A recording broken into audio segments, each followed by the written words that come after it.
Hi everyone, Ann Patterson here, Communication Strategist at the International Foundation of Employee Benefit Plans.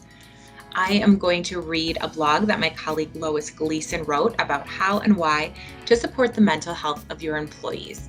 This blog really helped me understand how to better support my colleagues living with a mental health illness, and I hope it helps you too. Odds are high your workforce includes people like me living with a mental illness. Some of your best employees might be dealing with unseen mental health issues. Supporting the health of these workers is a win-win for both employees and employers. The signs of mental health conditions may be noticeable or not. People often take pains to mask symptoms of mental illness out of fear of judgment and discrimination. How many adults experience mental illness? A lot. According to the National Institute of Mental Health, almost 5% of U.S. adults age 18 and over experienced a serious mental health illness in 2017. This did not include those with substance use disorders.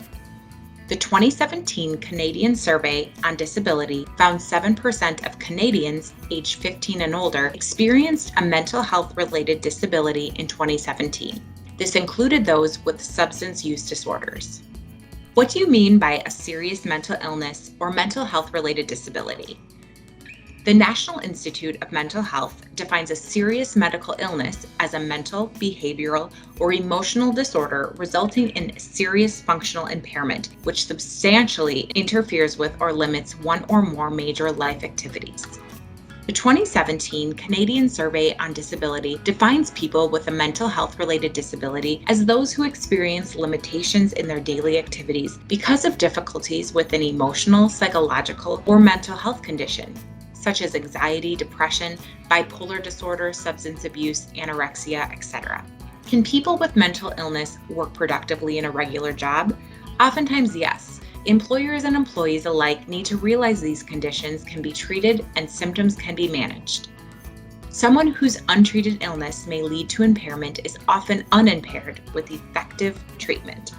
Why would an employee let a mental illness go untreated? Although stigma associated with some common mental illnesses such as depression or anxiety is gradually fading, it is still a major obstacle for people with less common mental illnesses and substance abuse disorders.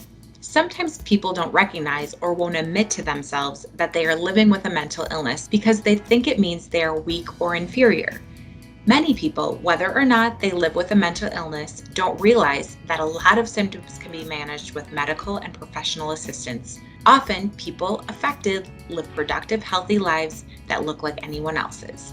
Why should we support our employees dealing with mental illness? When employees dealing with mental illness issues feel valued, supported, and respected, all employers and employees can reap the following benefits: increased employee satisfaction and loyalty, increased quality and production of work, increased revenue, and most importantly, decreased risk of employee suicide. What about medical costs? Employers that sponsor group health plans can realize a reduction in overall medical costs when a condition is well managed. Their health plans will experience fewer emergency department visits, fewer hospital stays, and fewer preventable healthcare expenses caused by employees neglecting or damaging other aspects of their physical health, which can be a symptom of some mental health conditions. How can our organization help employees feel supported, respected, and valued? Start by cultivating an open, friendly workplace where people feel safe talking about mental health issues if they want to. Strive for a workplace culture that discourages shaming and belittling and instead promotes teamwork and respect. Employees watch company leaders. Workplace culture trickles down from the top. Effective leaders know this and treat all employees with genuine respect. Lois added these important comments. Although I can't speak for others, here are some ways I believe leaders can support those of us who are managing mental health conditions. Believe in us. We can do a good job when our symptoms are managed well. Let us know we and the work we do are valued. Maintain your expectations for quality and productivity in the workplace. We don't want to be held to lower standards than others are. Let us know you care. It can go a long way when a leader asks somebody privately how they are doing and says, "Let me know if there's anything we can do to help." And finally, don't pity us, don't call us out, and don't distance yourself from us.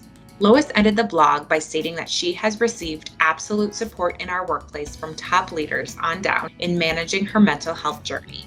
Thank you, Lois, so much for sharing your story with us so we can all continue to support each other in the workplace and beyond.